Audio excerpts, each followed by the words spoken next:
La mentira ronda nuestras vidas como un león rugiente. Y es tal el cúmulo de mentiras que es muy poco en lo que podemos creer. Pero hay una avalancha de mentiras muy complicada. Las redes sociales han permitido que nos inunden de mentiras a tal punto que ya existe el término fake news, noticias falsas. Ya uno no sabe si lo que le están diciendo es cierto, es mentira o es una media verdad. Y hay mentiras para todos los gustos, ¿eh? Por ejemplo, hay masacres, hay videos, fotos de masacres, y dependiendo del país, entonces, esa masacre fue en México, en Colombia, en Venezuela, en Argentina, depende de los intereses que tengan las personas que promueven esa noticia falsa. El otro día salió un video de un personaje en el Congreso de un país poniendo la identificación de los congresistas como si hubiesen asistido a la reunión. Y entonces lo fueron adaptando a cada país. Entonces en Colombia estaban peleando que quién era el personaje del Congreso de la República de Colombia que estaba haciendo eso, que cómo era posible que hicieran eso. Resulta que eso ocurrió en Ucrania. Pero la mayoría de congresos son parecidos, las bancas y los sitios de reunión son parecidos y entonces lo pudieron adaptar con gran facilidad a lo que querían difundir. O sea, estamos convencidos que el Congreso de la República es corrupto. Pero si además nos alimentan esa creencia de que el Congreso es corrupto y nos muestran imágenes de que el Congreso es corrupto, pues eso facilita la labor para los que posan de antipolíticos, de que no son políticos del establecimiento, que no son de la clase política del país.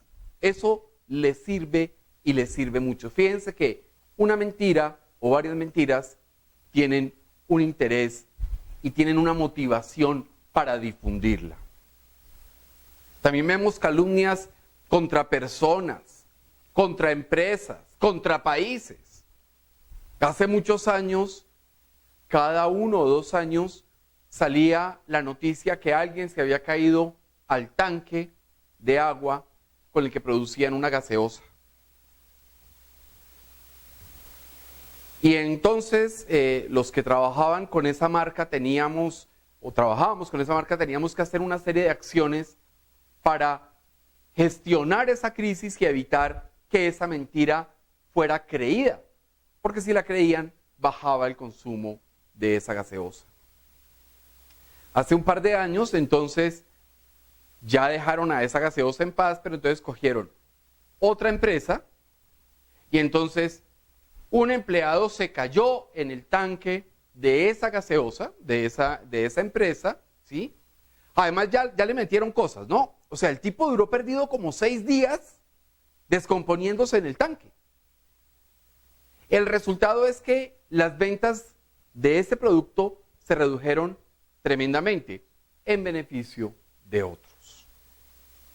Medias verdades. Por ejemplo, los inmigrantes ilegales en los Estados Unidos. Y entonces nos venden la idea de que Donald Trump tiene los inmigrantes metidos en unas rejas, sí es cierto, y que solo él lo ha hecho. O sea, el fenómeno de los inmigrantes ilegales surgió cuando Trump llegó a la presidencia. Antes eso nunca se había presentado, eso no pasaba. Y resulta que uno va a ver las estadísticas y el antecesor de Donald Trump, Barack Obama, el tipo tiene el récord histórico en expulsión de inmigrantes ilegales. Medias verdades. Miren, las mentiras, tanto esas grandes como otras, como nuestras mentiras, obedecen a intereses desesperados. ¿Por qué? Porque si la verdad que tenemos no es grata ni cómoda para la gente, entonces dicen, hay que mentirles para que hagan lo que queremos. Uno ve eso mucho en política. Candidatos específicamente comunistas, fervorosos del marxismo-leninismo, se proclaman no marxistas, no leninistas y no comunistas. Y se bautizan con cuanto nombre les cabe en la cabeza. Pongan el que quieran. ¿Sí?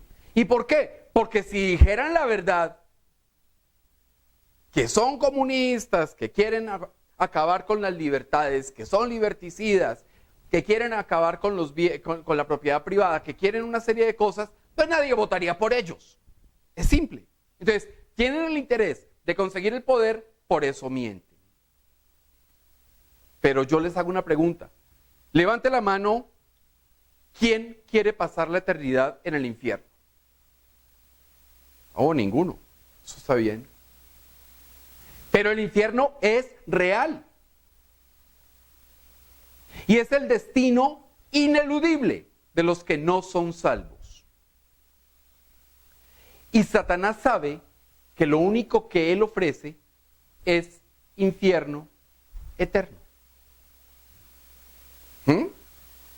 Entonces, si Satanás hablara la verdad y dijera, no, miren, yo les ofrezco infierno y tormento eterno y llamas eternas, ¿cuántos seguirían a Satanás? Bueno, de pronto alguno que otro desubicado, no, que de eso lo hay, ¿sí? Que le tiene terror al frío y entonces quiere irse a las llamas eternas. De repente eso puede pasar, ¿no? Entonces fíjense que Satanás solo tiene la opción de mentir para atraer. ¿Por qué? Porque la verdad de lo que él es y de su intención no es atractiva. Por eso el pecado es atractivo. Por eso la infidelidad normalmente es atractiva. Puede que a la mujer a la que le han sido infiel, o le están siendo infiel, le parezca la amante una cosa espantosa, muy fea. Pero la realidad es que la amante suele ser medianamente atractiva, por lo menos. Nunca es mejor que la esposa, pero tiene lo suyo. ¿Por qué? Porque es que si el pecado no fuera atractivo, nadie pecaría. Simple. Entonces, Satanás por eso miente. Porque no es atractivo, no es agradable. En términos comerciales, Satanás no vendería nada. Porque su producto es pésimo, de pésima calidad, de pésimo destino y cae muy mal. Mata. Y por eso Jesús lo describe así. Vamos a leer Juan capítulo 8, versículo 44. Vosotros sois de vuestro padre el diablo, y los deseos de vuestro padre queréis hacer. Él ha sido homicida desde el principio, y no ha permanecido en la verdad, porque no hay verdad en él. Cuando habla mentira, de suyo habla, porque es mentiroso y padre de la mentira. Nuestro Señor dice que Satanás ha sido homicida desde el principio. Y luego indica que no ha permanecido en la verdad porque no hay verdad en él. Y no hay verdad en él porque sencillamente no podría. O sea, Satanás no podría actuar con la verdad. Sería imposible. ¿Sí? Pero, ¿por qué dice Jesús que ha sido homicida desde el principio? La historia de Caín y Abel es ilustrativa sobre las mentiras de Satanás. Miren, Caín llega y presenta una ofrenda del producto de su cosecha. O sea, de los frutos de la tierra. Abel presenta ante el Señor las primeras y mejores crías de sus ovejas. Entonces Dios dio con agrado a Abel y a su ofrenda. Pero Dios no miró con agrado ni a Caín ni a su ofrenda. Y entonces esto enojó muchísimo a Caín. Incluso dice la Biblia, puso muy mala cara. El tipo estaba amargado. ¿Por qué? Porque su hermano le agradó a Dios, hizo algo para agradar a Dios y él no pudo hacerlo. Eso se llama envidia. Es un pecado. ¿Y el pecado viene de quién? De Satanás. Y entonces Dios ve lo que está pasando e intenta explicarle a Caín las cosas. Vamos a leer Génesis, capítulo 4, versículos 6 y 7. Entonces Jehová dijo a Caín: ¿por qué te has ensañado y por qué ha decaído tu semblante? Si bien hiciereis, ¿no serás enaltecido? Y si no hicieres bien, el pecado está a la puerta. Con todo esto, a ti será su deseo y tú te enseñorearás de él. En otras palabras, tú puedes contra el pecado. No te desanimes, le dice Dios. No pongas esa cara de amargura. Deja de tener esa cara de limón con sal. Pon buena cara. Dios le dice, ¿por qué te enojas y pones mala cara? Si tú hicieras lo bueno, lo correcto, podrías levantar la cara. Pero como no haces lo bueno, pasan cosas. Y entonces, ¿qué sucede en Caín? Siente vergüenza. Vergüenza más envidia. Y le dice Dios, el pecado está esperando el momento para dominarte. Pero no te preocupes, tú puedes dominar el pecado. ¿Cuál fue la verdad de todo este asunto? Que la ofrenda de Caín no fue buena, no fue la mejor, no fue lo mejor de sus frutos, no fue lo mejor de su cosecha. Y eso trajo como consecuencia que no le agradara a Dios. Y entonces, cuando ve que no le agrada a Dios, siente vergüenza, o sea, terrible no agradar a Dios. Pero además, Caín contrastó los hechos. Caín dijo, miren, la ofrenda de Abel sí fue lo mejor, por lo menos le agradó a Dios. Vergüenza y envidia son dolores que además atormentan.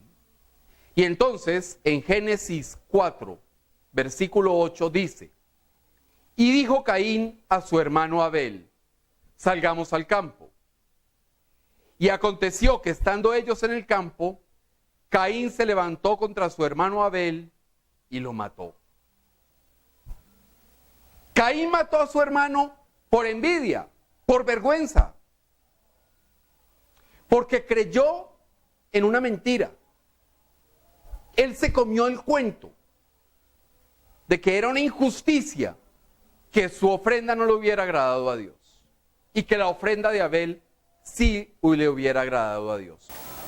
Entonces Caín se creyó la mentira que era una injusticia, que su ofrenda estaba bien, que puede que no hubiese sido lo mejor, pero había hecho su mejor esfuerzo, ¿sí? Incluso el tipo pudo mentirse. Incluso Caín pudo decirse, mi ofrenda era mejor que la de Abel. Y por todas esas mentiras, por esos pecados, Caín cometió homicidio. Entonces, Fíjense que Jesús relaciona el homicidio y la mentira desde el principio.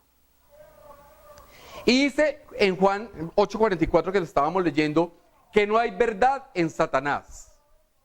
Dice que cuando habla mentira, de suyo habla, porque Satanás es mentiroso y es el padre de la mentira.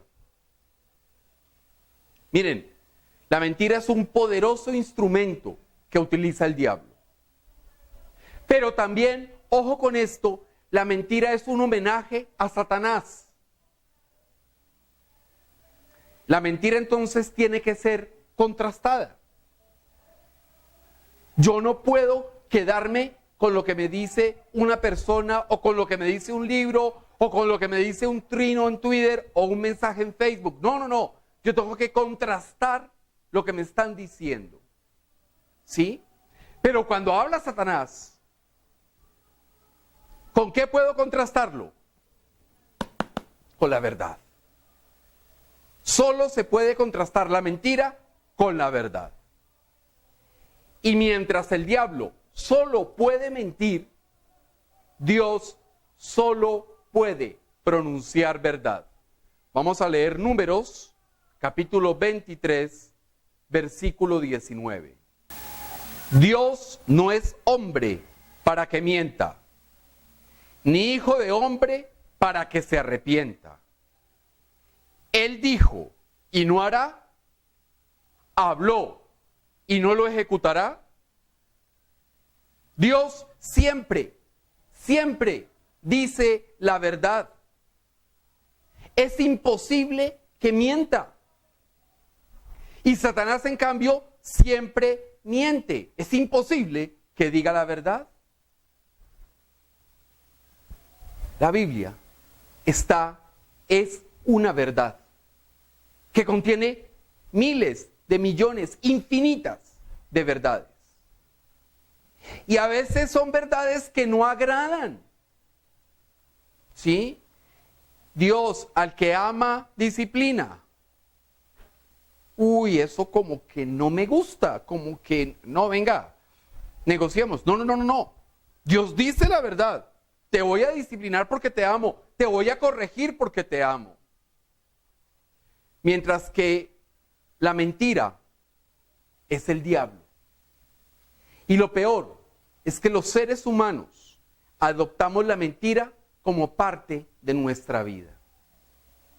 Y vemos cómo la gente enreda sus vidas a unos niveles que no pueden salirse de la cantidad de mentiras, de la cantidad de enredos que han creado en su entorno. En cambio, Dios dice y hace. Dios habla y ejecuta lo que habló. Pero veamos otro aspecto, y es que los seres humanos mentimos por diferentes razones. El diablo miente porque no tiene otra forma de vender lo que él ofrece. ¿Sí? Pero nosotros mentimos por diferentes razones. Por ejemplo, para encubrir un error. O para quedar mejor con alguien. O para ser aceptados. O para salir de un apuro.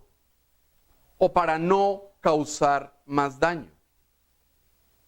Por desgracia, siendo la mentira del diablo, todo termina mal. Si era para tapar un error, resulta que al final todo queda al descubierto. Y uno queda avergonzado. Avergonzado como Caín. Si era para quedar bien con alguien, somos descubiertos y en lugar de quedar bien, quedamos muy mal con esa persona. Si era para ser aceptados, finalmente nos sorprenden y nos van a rechazar. Si era para salir de un apuro, quedamos al final mucho más emproblemados. Y si era para no causar daño, la mentira realmente hace mucho más daño. Pero hay otras mentiras de Satanás que llevan al infierno, garantizado. Pongámosle la firma. Son un tiquete sin regreso, una caída sin red, sin malla de seguridad. Son dos. La primera mentira de Satanás que se ha tomado el mundo es que no hay consecuencias para nuestros pecados. Él nos ha vendido que podemos hacer lo que queramos. Que podemos hacer lo que queramos porque está el libre desarrollo de la personalidad. ¿Sí? Que podemos perjudicar a la gente, que podemos enamorar niños. ¿Sí? Y que los niños necesitan amor físico y sexual. Y que eso está bien. ¿Sí? Nos están vendiendo que ya sea porque nuestras acciones no traen consecuencias ante Dios. La noticia es que el pecado sí tiene consecuencias. Y no solo eso, sino que tiene gravísimas consecuencias. Vamos a leer Romanos, por favor. Romanos, capítulo 6, versículo 23.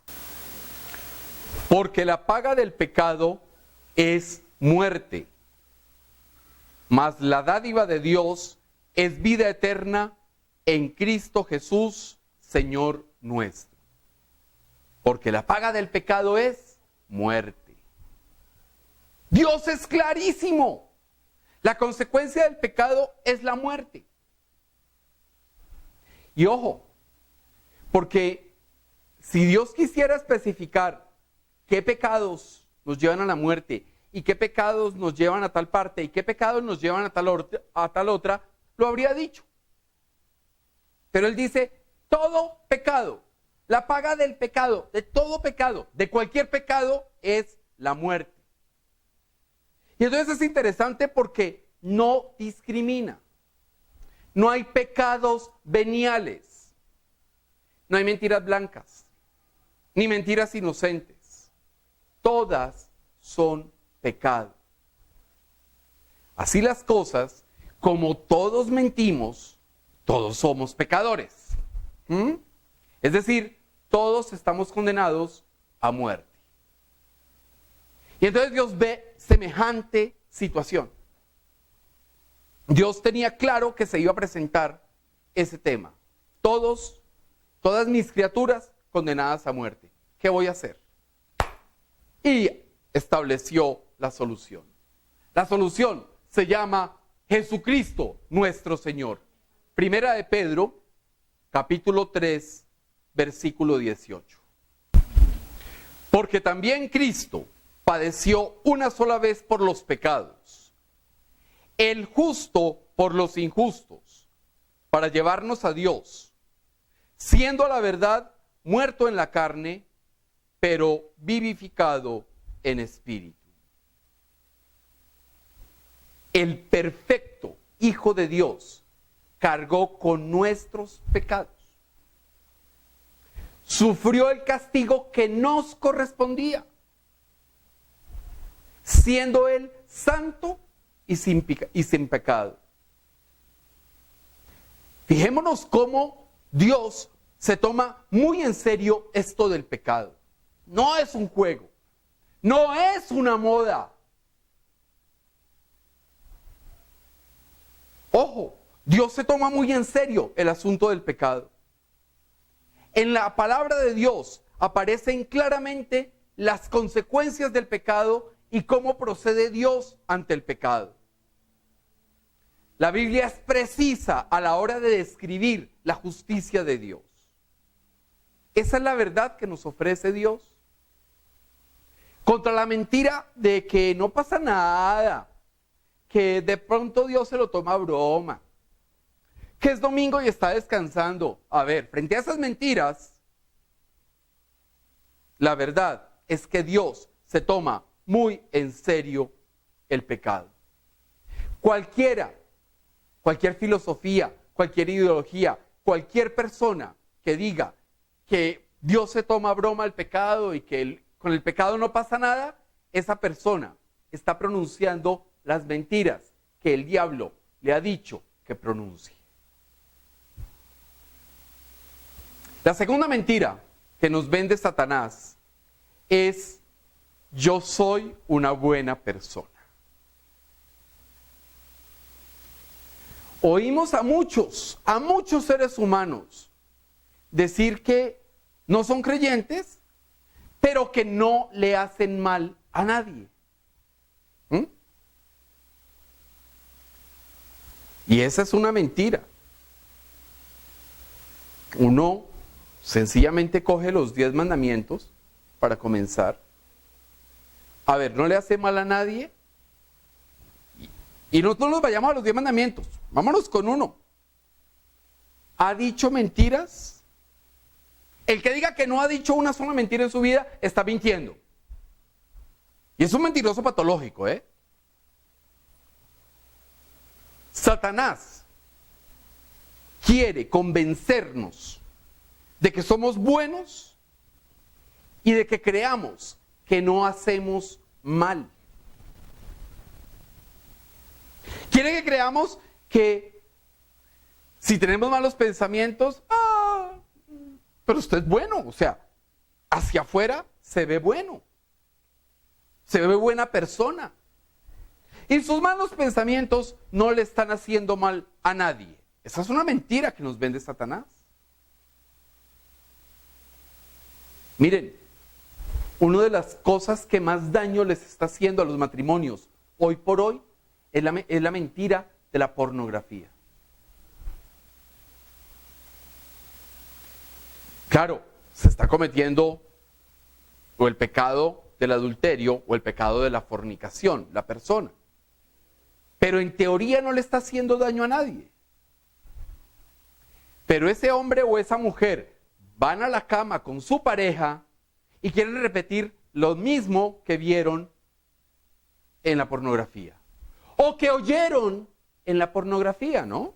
Porque ahora también tenemos pornografía auditiva, socialmente aceptada. Muchos se convencen de ser buenas personas y se miden con sus propios estándares, ¿no? Entonces, yo soy bueno comparado con tales personas. Pero esos tales no son mi hermana, mi prima, o mi mamá, o mi papá. Nunca la comparación va por ese lado, ¿no? Somos buenos en comparación con Hitler, con Pol Pot, con Pablo Escobar, con Raúl Reyes, con etcétera. Y pues sí, ahí le resulta fácil la comparación, ¿no? Sus estándares son tan bajitos que solo se puede comparar con monstruos para presumir que es buena persona. Bueno, y si usted se compara con su vecino, y si se compara con su hermana, ¿cómo le va? ¿Cómo le va en esa comparación? Es más, compárese con alguien que usted quiera, aprecie y respete. ¿Cómo va a quedar esa comparación? Entonces ahí van a decir, no, yo no soy tan bueno como mi papá, o como mi mamá, o como mis hermanos, o como mis tíos. No, tampoco. ¿Sí? Pero entonces, ¿qué? ¿No me estaba diciendo que usted se había comido la mentira de que usted era muy buena persona? Pero es buena persona, pero no tanto. ¿Cómo es el cuento?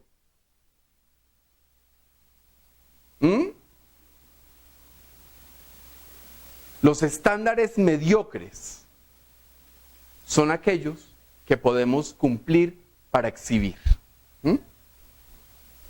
Yo salgo a la calle y 2 moneditas. Buena persona.